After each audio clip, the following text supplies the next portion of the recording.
Hi, Deborah and Val. This is Dave Goodwin.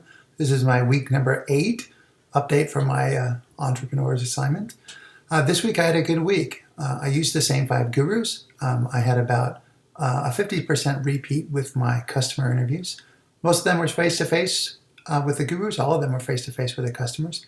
And I think I've gotten better at asking questions, and I'm getting better at getting tailored data. So I was happy with my results this week. I had to make some changes to the business model canvas this week as well, not surprisingly. The gurus let it slip that with 5 years of audited, proven data, they might actually refer a client to a business like mine. This was good news. It was more good news because the client said they only needed to see 3 years of data. Either way, that's a good thing for me. So referrals is also added to one of my key resources as well. If I can get someone else to do my grunt work for me, then that, of course, is a huge benefit. My clients are also somewhat insistent on my service being part of an overall wealth management plan. So this is an update to my value proposition for them. This makes sense. This is a good way to make sure that you have some risk mitigation in your overall financial plan. Channels were the big thing this week. I'll talk to those separately. The gurus are in agreement about who I need to look for clients. They suggested people who are 50 years old or within 15 years of retirement. Obviously, I went and turned down somebody who's in their 40s, but this is a better way to focus my resources and make sure that I'm getting the best bang for my advertisement dollar or my hard work to recruit clients. And lastly, the cost structure has to be amended so that I can join professional organizations. I'll talk more about this later. The business gurus were very keen on using professional or social clubs to meet new clients.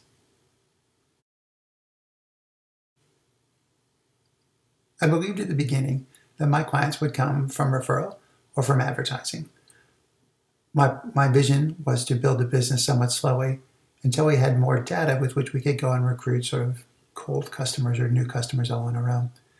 So the questions that I asked this year were fundamentally, how do the customers and clients connect with each other? Because I offer only one service, I also want to make sure each week that there is still interest in the service that I plan to provide. This week, just like last week, there was a slight disconnect between how the gurus and the customers stay in contact with each other. The gurus prefer to start with a professional organization or a social club, possibly a church, get to know a person, build some rapport, and eventually find out if that person is interested in financial services. If yes, they will schedule a lunch, get to know that person's plan, find out what their goals are, and eventually develop an integrated system and get both spouses into the office to decide if they choose to invest.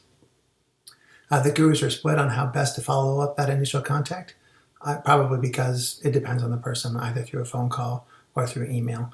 But I'm sure that it boils down to a lot of times both.